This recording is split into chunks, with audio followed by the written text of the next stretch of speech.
Sumainyo ang Panginoon, at sumayon. ang mabuting balita ng Panginoon ayon kay San Juan. Papuri sa iyo, Panginoon. Noong panahong yon, marami sa mga Hudyong dumalaw kay Maria ang nakakita sa ginawa ni Jesus at nanalig sa kanya. Ngunit ang ilan sa kanila ay pumunta sa mga Pariseo at ibinalita ang ginawa ni Jesus. Kaya tinipon ng mga punong saserdote at ng mga Pariseo ang mga kagawad ng Sanhedrin. Ano ang gagawin natin? Wika nila. Gumagawa ng maraming kababalaghan ang taong ito. Kung siya'y pababayaan natin, mananampalataya sa kanya ang lahat. Paririto ang mga Romano at wawasakin ang templo at ang ating bansa. Ngunit isa sa kanila, si Caifás, ang pinakapunong saserdote noon, ay nagsabi ng ganito, "Ano ba kayo? Hindi ba nyo naisip na mas mabuti para sa atin na isang tao lamang mamatay alang-alang sa bayan sa halip na mapahamak ang buong bansa?" Sinabi niya ito hindi sa ganang sa kanyang sarili lamang. Bilang pinakapunong saserdote ng panahong iyon, hinulaan niyang mamamatay si Jesus dahil sa bansa at hindi dahil sa bansang iyon lamang, kundi upang tipunin ang nagkakawatak-watak na mga anak ng Diyos. Mula noon, binalangkas na nila kung papaano ipapapatay si Jesus, kaya't hindi na siya hayagang naglakad sa Judea. Sa halip siya'y nagpunta sa Ephraim, isang bayang malapit sa ilang, at doon siya nanirahang kasama ng kanyang mga alagad. Nalalapit na ang pista ng Paskwa, maraming taga-lalawigang pumunta sa Jerusalem bago magpaskwa upang isagawa ang paglilinis ayon sa kautusan. Hindi nila nakita si Jesus sa templo, kaya't nagtanungan sila, "Ano sa akala niyo, paririto kaya sa pista o hindi?" Ipinag-utos ng mga punong saserdote at ng mga Pariseo na ituro ng sino mang nakakaalam kung nasaan si Jesus upang siya'y maipadakip nila. Mga kapatid, ang mabuting balita po ng Panginoon. Pinupuri ka namin, Panginoong Hesukristo. Welcome sa Our Lady of Lasalle at Quasay Parish, kung saan ayos lang pong umiyak. Nasamahan tayo ng mahal na ina sa pag-iyak at sa pagdarasal upang maging maayos ang lahat. Kaya po ba ninyong magsakripisyo ng inyong sarili para sa iba? O mas kaya ninyong isakripisyo ang iba para sa inyong sarili?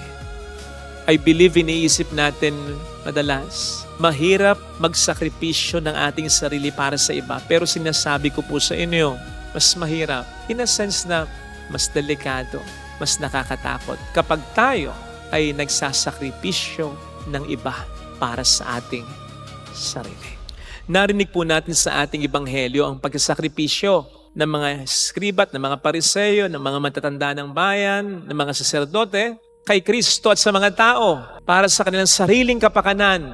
Ang konteksto po kasi, marami nang naniniwala kay Kristo during this time. Kasi remember, ang dami niya nang nagawang kababalaghan.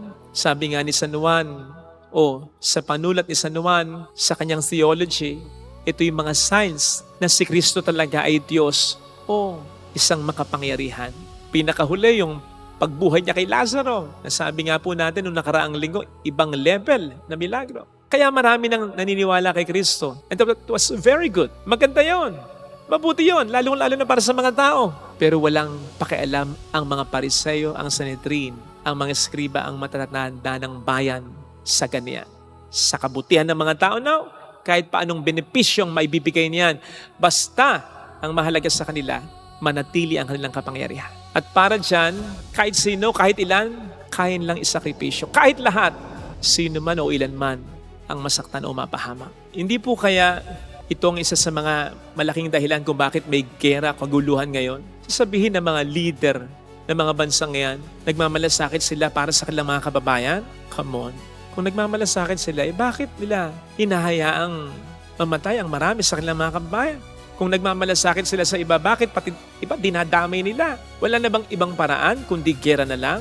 Sabi, kung gera na lang, bakit hindi sila mismo magpatayan, di ba? Kaya may kutob po ako, nagganit sa kapangyarihan ang mga leader ng bansang ito o ang ilang mga leader ng bansang ito at naisasakripisyo tayo. Lalong-lalo na yung mga diretsyong naapektuhan ng gerang ito.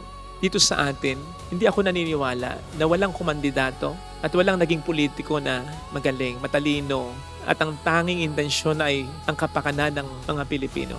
Hindi ako naniniwalang walang kailanman kumandidato o naluklok sa pwestong ganyan. Siguradong meron sapagkat hindi naman pababayaan ng Panginoon ng kanyang bayan. Pero anong ginagawa ng mga korap, yung mga ayaw masaling sa kanilang kapangyarihan, yung ayaw na may humadlang sa kanilang mga masamang balakin. Ayun, pinagkakaisahan, di ba? Fake news, sinisiraan. Yan, daming mga Pilipinong mapaniwala sa mga fake news. So, ayun.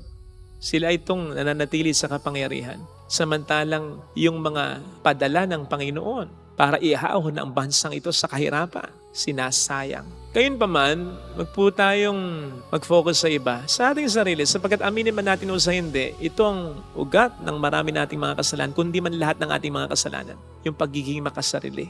Ito ang dahilan kung bakit kapag nasimbahan ka, ayaw mong paikutin yung electric fan para ang lahat ay mahanginan. Gusto mo i-cool ng. Ito ang dahilan kung bakit nagpapa 5-6 ka. Kasi kung hindi naman papatulan yung pagpa 5-6 mo, hindi ka naman nagpapautang. Ito ang dahilan kung bakit nagdaya ka sa negosyo, sa trabaho mo. Ito ang dahilan kung bakit hirap na hirap tayong tumulong sa ibang tao. Ito yun. That silent or quiet scene of self-preservation at the expense of others lurking in our hearts. Yan ang cause of our many sins. Nagsasakripisyo tayo ng iba para sa ating sariling kapakanan na parang ang dali-dali sa atin. Ay sinisigurado ko po sa inyo, again, mahirap yan. In a sense na delikado yan. Nakatatakot yan. Bakit? Sapagkat kung ang magsakripisyo tayo ng ating sarili para sa iba ay may gantimpala. Siyempre, conversely, yung isakripisyo natin ang ating kapwa para sa ating sarili ay may parusa. O di ba sabi ng Panginoon, kung anong ginagawa natin sa iba, lalong-lalo na sa mga maliliit na nasa ilalim ng ating kapangyarihan, ginagawa natin sa Kanya, pananagutan natin sa Kanya. Narinig niyo naman po siguro, again, balik tayo kung sa sinabi ni Caiphas dito na may masamang intensyon. Pero anong ginawa ng Diyos?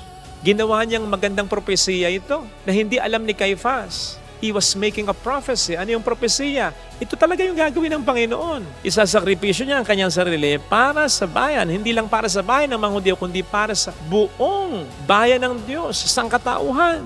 Abay, akalain mo po ninyo na si Caiphas habang sinasabi ang mga salitang ito, pangit ang kanyang intensyon. Yung pangit na intensyon na yon, binago ng Panginoon yon. Katulad nung, di ba, sasabihin ng mga Hudyo, wag mong isulat na hari ng mga Hudyo, sinasabi nila kay Pilato. Ano sabi ni Pilato? Ang naisulat ko na. Kaya meron tayong titulo ni Kristo, hari ng mga Hudyo. Pero originally, yung title na yan, pangungutya yan.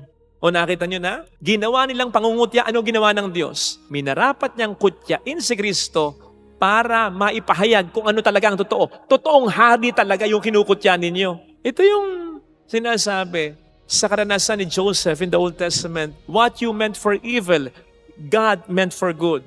Kung ano yung inintensyon yung masama, ginawa ng Diyos na mabuti ang kalabasan. Ano ibig sabihin nito? Nasa gitna ng mga pangit nating ginagawa, ng ating pagiging makasarili, ng ating pag-isip lamang ng kapakanan natin at expense ng kapakanan ng kapwa natin, buhay ang Diyos, kumikilos ang Diyos, gumagalaw siya. Kaya sa mga ginigipit dyan, sa mga inaapi dyan, sa mga iniisahan dyan, sa mga pinaiikot dyan, sa mga niloloko dyan, huwag kayong mag-alala. Kayong mawawalan ng pag-asa. Ang Diyos ay buhay. Ang Diyos ay kumikilos. Hindi niya kayo pababayaan. Pero sa mga tao namang dyan, iniisip lamang kanilang sariling kapakanan at the expense ng iba. Sa mga mapanlait dyan, sa mga mapagpaikot dyan, sa mga mayabang dyan, sa mga pobre dyan, sa mga walang puso dyan, sa mga dahilan ng kahirapan ng mga tao dyan. Nakaw, sinasabi ko sa inyo, ang Diyos ang siyang maghihiganti sa inyo. Besides, if we are sacrificing ourselves for the sake of others, we are becoming like Christ. Conversely, when we sacrifice others for ourselves, we become like the evil one. Yung pagsasakripisyo ng ibang tao para sa ating sarili, hindi na makatao, hindi pa makadus yan, makademonyo yan. Kaya meron tayong paglalagyan kapag hindi natin tinigil ang kasalanan yan. Napakapalad natin kung dahil sa atin ay nabibless ang kapwa natin. Kasi ang Diyos ang siyang gaganti ng kabutihan natin. Pero napakakawawa natin kapag tayo ay nagsasakripisyo ng kapwa natin. Kapag tayo ang ginagamit at nagpapagamit sa demonyo para argabyatuhin, pasakitan, pahirapan ang kapwa natin. Wag, parang awa mo na. Matakot ka. Mahirap yan. Mahirap. Mahirap yan, Brad. Mahirap yan, Boy. Mahirap yan, Mars. Mahirap magsakripisyo ng iba para sa sarili. Amen. Ilagay natin ang ating kanang kamay sa tapat ng ating puso.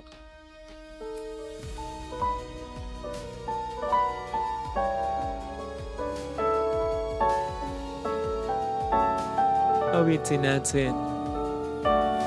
Alam kong may magagawa ang Diyos.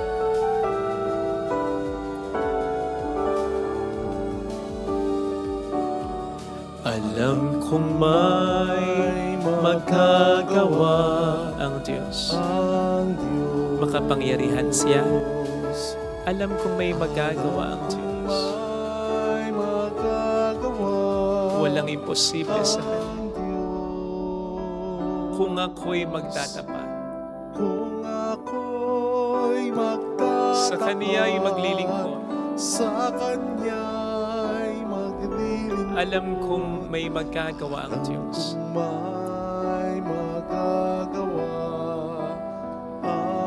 Alam kong diringgin ng Diyos ang samo sapagkat anak niya ako. Alam kong diringgin ng Diyos ang samo ko sapagkat mahal niya ako.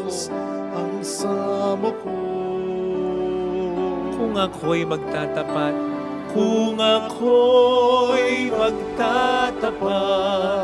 sa Kaniya'y maglilingkod, alam kong diringgin ng Diyos ang samo ko. Pumikit po tayo. Panginoon, pasensya na at humihingi ako ng awa. Patawad sa mga pagkakataong iniisip ko ang sarili ko na ikinahirap, ikinaiyak, ikinasakit ng puso, ng ulo ng kapwa ko. Sa mga pagkakataon na lamang ako, naloko ako, at nawalan ako ng pakialam sa iba. Basta okay ako, pasensya na. Alam ko kung gaano kabigat na kasalanan ito, hindi ko na uulitin. At kung ako naman ang nasa kalagayan ngayon ng mga inaampi, iniisahan, niloloko, pinapautang ng may malaking tubo, aasa ako sa iyo. Mayroong hindi mo ako pababayaan. Ikaw ang aking magiging tanggulan.